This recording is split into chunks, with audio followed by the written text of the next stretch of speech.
This is Azza from Team Raptor Gaming, bringing you our second unboxing video, this time from the previous set, Fate Reforged. This is another Fat Pack. The Sarkin that we all know and love, with Ugin in the background.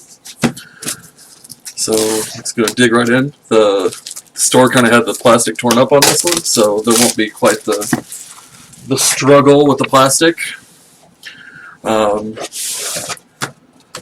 So we will start with the box itself to show off. This is would be the middle part of the 3-part poster, and here we have the box. There's also the player's guide, which has the story of Ugin and the Dragon Tempest and the houses with the corresponding dragons that are opposed to the houses during this time. We've got story, like at this point I think everyone knows the story for most of this. Then it's got the cards, like a card list here. So there's that. Nothing super special, but nice to have if you're a new player, I guess. So we will get to the unboxing part.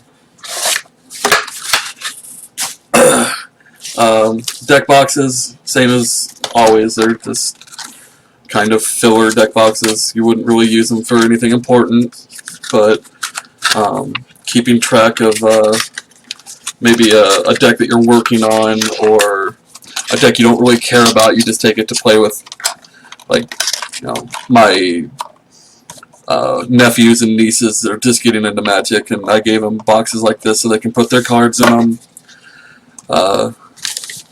I'm sure those boxes are probably destroyed by now because they're like 10 and they don't really take care of anything yet, but you know, that's what these are for. So as with every Fat Pack, there is the land. There is 9 booster packs and a spin down die. I feel that the Fate Reforged die are really boring. That's just my personal opinion.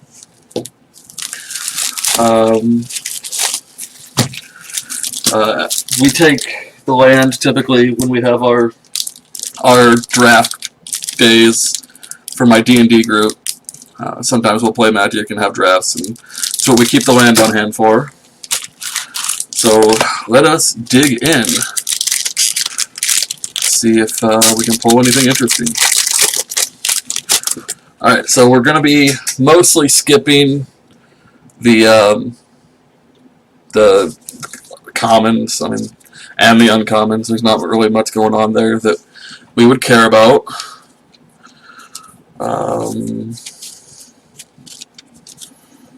Vault Breaker, Woe Reaper. Oh, so we're starting out decently. This is Kolaghan Storm's Fury. It's a 3-colorless black-red.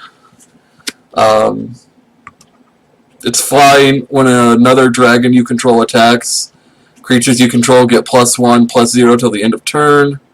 It has dash of all crazy mechanics, and it's a 4/5. I suppose you would just play the dash if you are trying to not have it die to removal, like something sorcery speed, or maybe your opponent is tapped out, so you feel safer having that on the field. But if you're playing a control deck, you don't want to leave it out on the field. So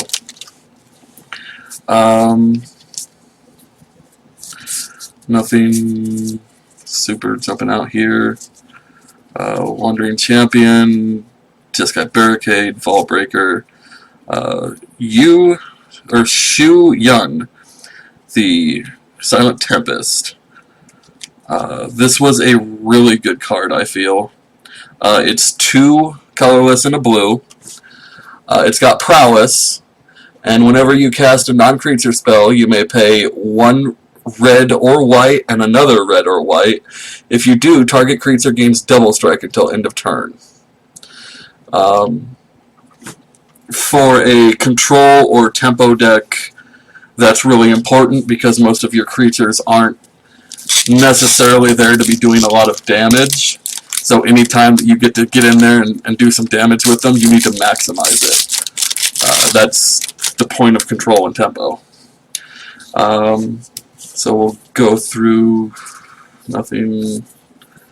Whisper of the Wilds is a mana ramper. I don't run it in my Tamir deck. I don't think that it's as good as Elvis Mystic or Rattleclaw Mystic, because by the time you're triggering Ferocis, you don't particularly need the ramp anymore. You're already there. So I don't feel that it's as good as those other 2 cards. So that's just my opinion on it. Here we have Crucible of the Spirit Dragon. You can tap for 1 colorless. You can spend a colorless and put a storage counter on Crucible of the Dragon. Spirit Dragon, sorry. You can tap it again to remove X storage counters from Crucible of the Spirit Dragon. Add X mana of any combination of colors to your mana pool. Spend this mana only to cast dragon spells or activate abilities of dragons. So, there's been a lot of talk about dragon decks. This would be really good for that, but outside of that, it's just garbage. So, incredibly situational. Here's the rules card. I guess they have to include those, I suppose.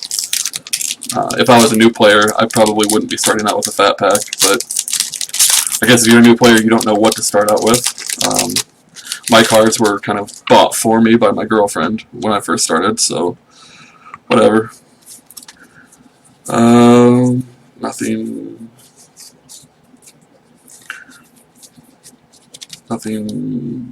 terribly interesting. There's the Meringue River Prowler that becomes the Meringue Skeleton. Just a little bit of flavor. We have Shamanic Revelation. Draw a card for each creature you control. Ferocious. You gain 4 life for each creature you control with power 4 or greater. I don't know who would use that. I don't know. Like, I don't feel like Tamir's really worried about that because you're probably running Ascendancy, so card draw isn't necessarily your biggest problem. I don't think Abzan's really going to run that because it's a high cost, and if you're in that point of the game where you have 5 mana, it's probably going for Siege Rhinos and those kinds of nasties. Who would that leave? Like, Sultai. They have better things going on at the time, so I don't foresee that card being terribly useful.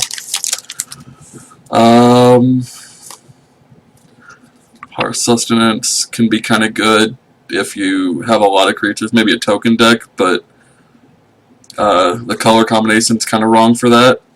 So maybe if you're running a token deck that maybe you can splash a little bit of black into, and you can overload your side of the board with a lot, this might be useful. But other than that, I don't think it's super powerful at all.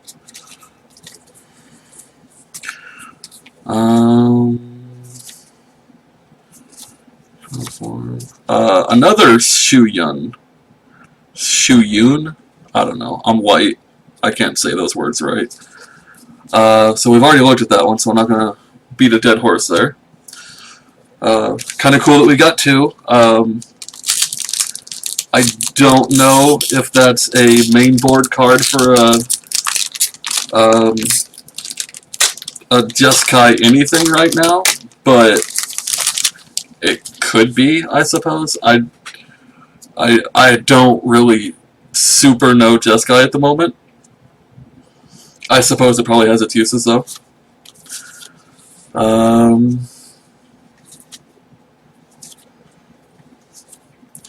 Forest Wine. There's another Whisperer of the Wilds. Hungarian Yeti. I don't think I've seen a Hungarian Yeti. Huh.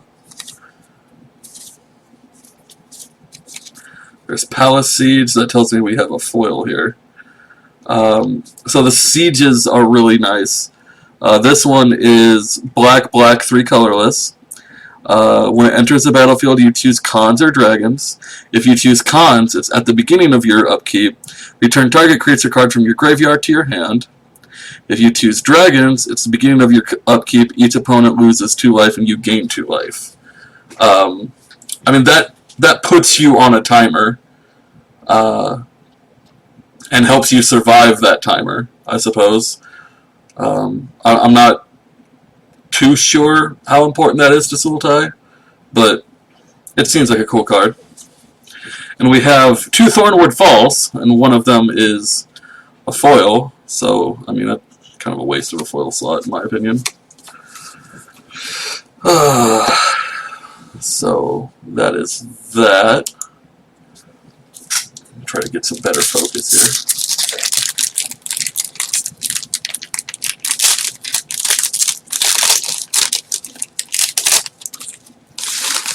Okay. Douse and Gloom is a good-ish removal spell. I know. I know there's a lot of control players that have been using it. Mostly, like, obviously, blue-black control. I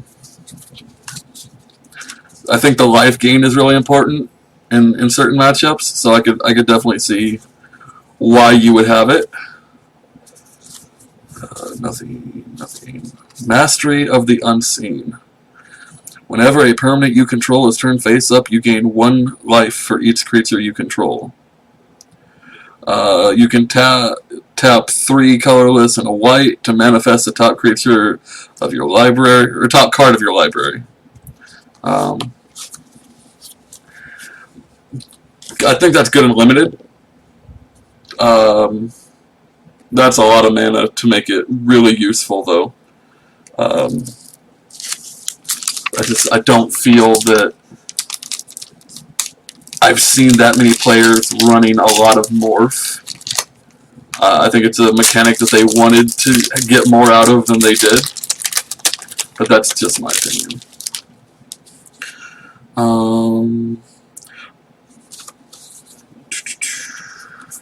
Nothing super jumping out at me here.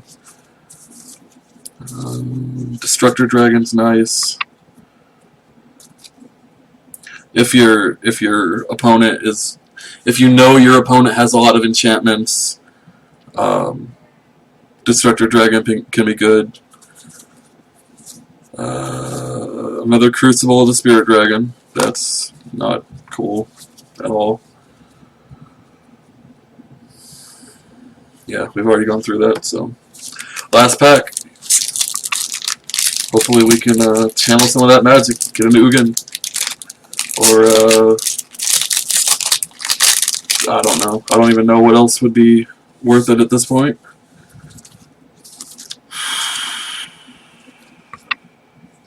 Nothing super useful here.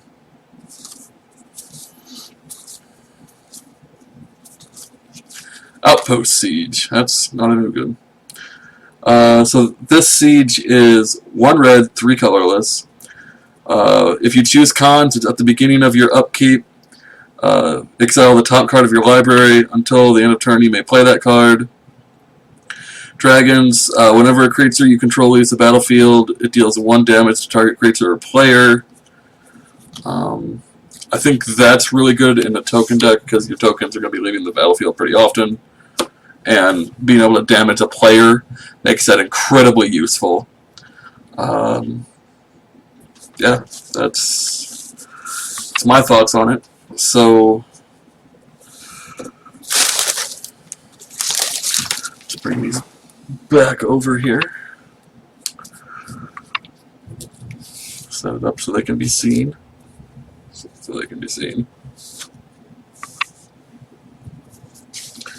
The Kolgan was nice. The Shuyuns, I think, are pretty good cards.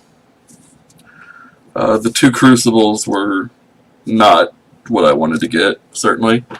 But overall, I guess I can't complain too much. It seemed like a decent, but not great, Fat Pack. So, until next time, this is Azza, signing out for Team Raptor Gaming.